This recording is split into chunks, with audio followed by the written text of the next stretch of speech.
매일 성경 묵상을 돕는 해설 가이드입니다. 안녕하세요. 묵상 코치입니다. 함께 읽고 나눌 말씀은 욥기 4장 1절에서 21절까지 말씀입니다. 대만 사람 엘리바스는 욥의 고난이 무엇 때문인지 설명합니다. 죄 없는 사람이 망한 일이 없고 정직한 사람이 멸망한 일이 없었다면 욥이 지금 고난을 겪는 것은 하나님 앞에 그럴 만한 일을 했기 때문이라고 주장합니다. 1절에서 6절을 보겠습니다.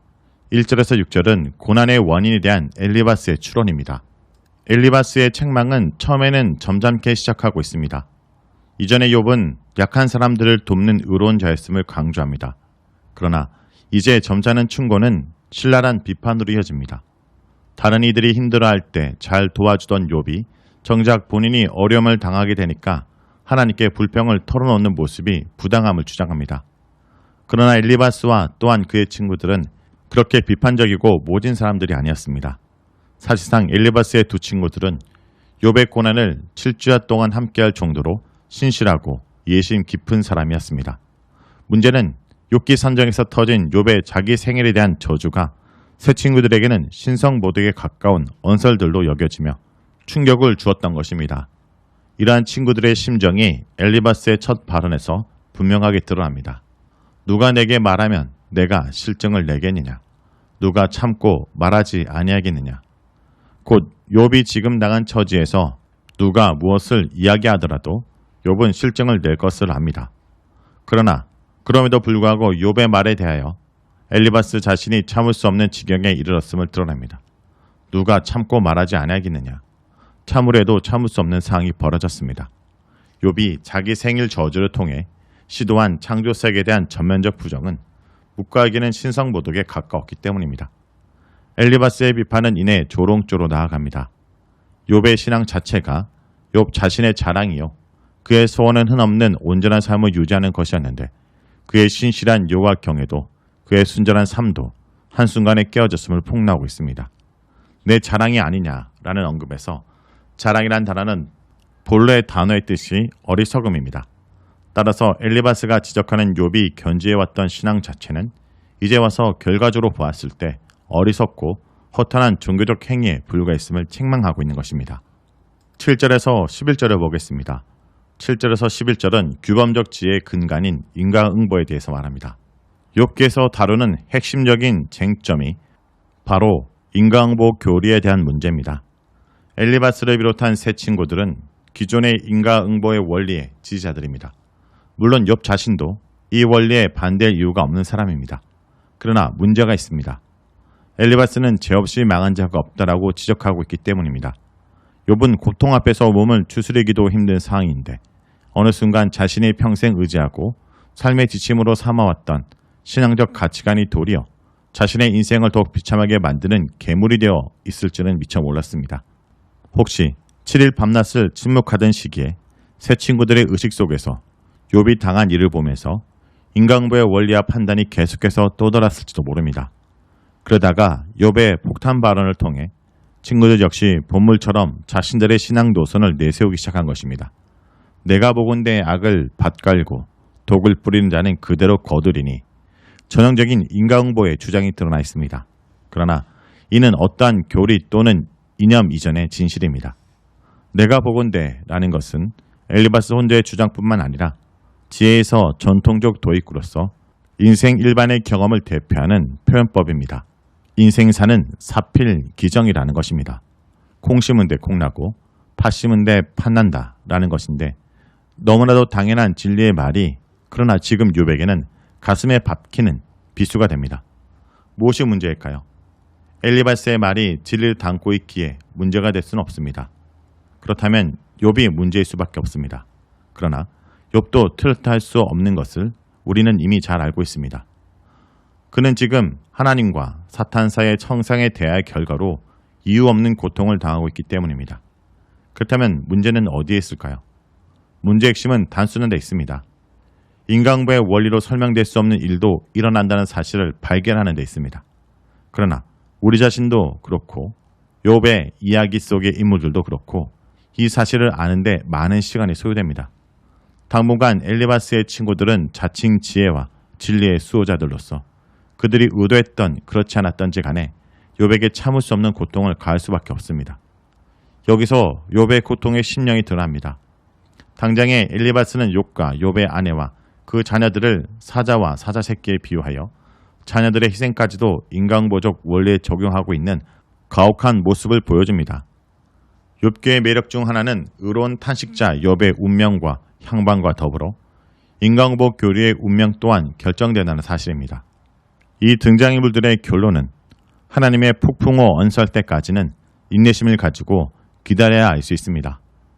12절에서 21절을 보겠습니다. 12절에서 21절은 계시와 지혜의 내용입니다. 12절에서 13절의 꿈 가운데 일어난 경험은 기존의 요셉의 꿈이나 다니엘 꿈 해몽에서처럼 지혜 문학의 영향으로 볼 수 있습니다. 즉, 전통적인 현자의 지혜 탐구에 있어서 어떤 말씀, 소리, 한상, 영 등은 신적 지혜 습득의 수단으로 등장합니다. 그러나 이는 단지 지혜 전승의 산물일 뿐 아니라 예언 전승의 산물로도 볼 수 있으며 실제로 전통적인 신적 계시의 모든 수단들을 동원하고 있는 것으로 볼 수 있습니다. 따라서 엘리바스는 어떤 특정한 신적 계시를 받은 체험을 기록하고 있는 것이 아닙니다. 자신의 주장을 더욱 설득력 있게 하기 위하여 영적 권위를 부여하려는 시도입니다. 나중에 엘리바스의 발언을 듣고 난 욥의 반응은 어떠한 전통적 신지식의 통념으로서 꿈과 환상을 거부하고 있습니다. 또한 지엽적인 영적 체험을 가지고는 인간의 제한된 경험에 갇혀 있기에 너무도 크신 하나님의 섭리를 온전히 헤아릴 수 없음을 분명히 하고 있습니다. 엘리바스의 종교적 체험 거부는 따라서 기존의 신적 계시의 수단으로서 동원된 간습적 신앙 일반에 대한 부정입니다. 엘리바스도 그렇고 다른 친구도 그렇고 그들의 말과 선포는 그릇됨이 없습니다. 그러나 욥에게는 기준에 옳은 말들이 부정됩니다. 어떻게 보면 인간보 원리를 필두로 모든 간습적 신앙의 교리와 주장은 욥기에서 재점검을 받고 있는 것입니다. 인간보 원리 다음으로 줄곧 친구들이 주장하는 것이 인간의 제됨과 유한성입니다. 욥의 생일 저주와 탄식 소리를 들었을 때 엘리바스는 기존 규례의 심각한 위의 요소들을 직감하였고 이에 대하여 반박을 시작합니다. 그러나 엘리바스와 친구들이 간과한 사실이 있습니다. 지금 욥에게 문제가 되는 것은 교리적 요소가 아니었습니다. 실존적 고통의 사항이었습니다. 친구들은 신앙적 교리 이전에 인간적 고통의 사항을 놓치고 있었습니다. 21절 후반절은 인간이 지혜가 없이 죽는다라는 표현을 사용합니다. 새 번역에서는 지혜를 찾지 못하고 죽는다로 되어 있습니다. 인간의 유한성과 무지함을 말하고 있습니다. 특히 새 번역의 번역은 욥기 28장의 지혜시를 연상케 합니다. 즉, 사람이 지혜를 찾는다고 하나 결국 하나님의 지혜를 발견할 수 없다는 것입니다. 따라서 이곳 엘리바스의 언급은 전통적인 지혜 가르침의 노선을 견지합니다. 사람으로서는 지혜의 터득이 불가능합니다. 그저 지혜 없이 죽음에 이를 수밖에 없는 존재들입니다. 이곳에서 지혜는 하나님의 궁극적 뜻 내지는 섭리를 의미한다 볼 수 있습니다. 욥기의 핵심 주제가 여기에 있습니다. 하나님의 세상 섭리, 하나님의 정의 문제가 지혜입니다. 엘리바스는 그 지혜를 알 수 없다고 주장합니다. 욥 또한 그 주장을 압니다. 그러나 그 고통의 상황은 그럼에도 불구하고 하나님의 정의를 끝까지 추구하도록 만들었습니다. 여기까지가 4장 1절에서 21절입니다. 우리는 자연적인 인과법칙에 하나님이 매이시는 분이라 생각해서는 안 됩니다. 현재 고난을 무조건적 죄에 대한 하나님의 징계라고 판단해서도 안 됩니다. 하나님은 궁극적으로 죄진자를 심판하시지만 고난이 곧 하나님의 심판을 의미하는 것은 아닙니다. 하나님은 까닭없이 고난을 겪는 욥의 의로움을 알고 계셨고 생명의 주권자로서 처음부터 지금까지 사탄의 도발을 포함한 모든 것을 친히 다스리셨습니다. 인생의 눈으로만 보면 까닭없는 결과가 없기 때문에 우리는 무엇이든지 원인을 규명하려 애쓰지만 우리의 안목으로는 하나님이 뜻하신 우리의 인생의 큰 그림을 볼 수 없습니다. 그러므로 예기치 못한 고난과 고통 가운데 자에게 필요한 것은 논리적 충고보다 위로의 말입니다. 고통 속에 있는 욥에 대해서 결론을 내고 그의 말을 트집잡아 문제를 제기한 엘리바스의 모습은 주님께서 원하시는 모습이 아니었던 것입니다. 말씀을 놓고 기도하겠습니다. 주님, 내 생각을 기준으로 어려움에 있는 이웃을 판단하여 상처 주는 자가 되지 않게 하여 주시옵소서. 우리가 아는 지혜가 사람을 살리는 지혜가 되기 원합니다. 그러기에 무엇보다 내가 아는 지식과 지혜로 다른 사람의 자잘못을 따지고 원인을 분석하는 것이 아니라 오히려 그 문제 앞에 하나님께 엎드리고 함께 마음을 공감하는 것이 참 지혜자의 모습임을 잊지 않게 하여 주시옵소서. 예수님의 이름으로 기도합니다. 아멘.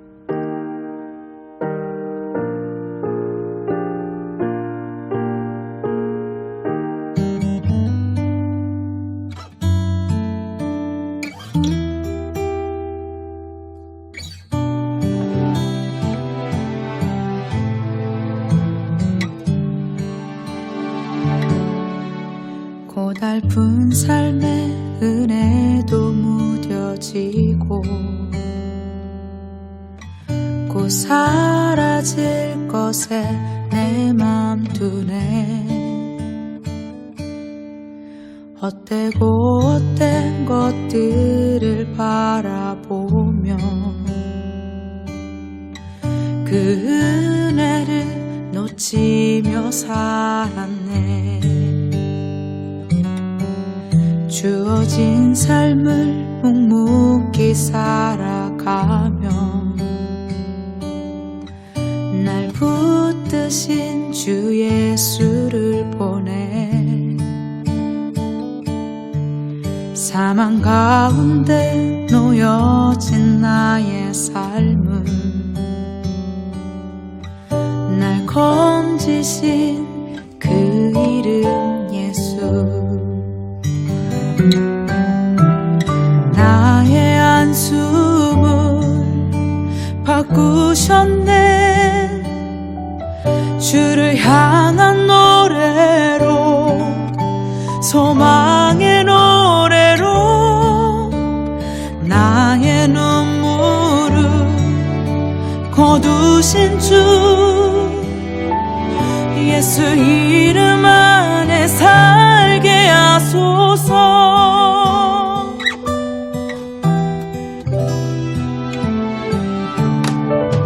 주어진 삶을 묵묵히 살아가며 날 붙드신 주 예수를 보내.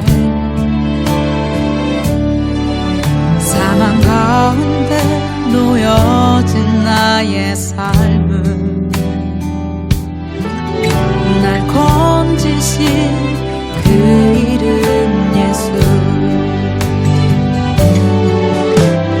나의 한숨을 바꾸셨네. 주를 향한 노래로, 소망의 노래로 나의 눈물을 거두신 주 예수 이름 안에 살게 하소서. 나의 한숨을 바꾸셨네. 주를 향한 노래로, 소망의 노래로 나의 눈물을 거두신 주 예수 이름 안에 살게 하소서.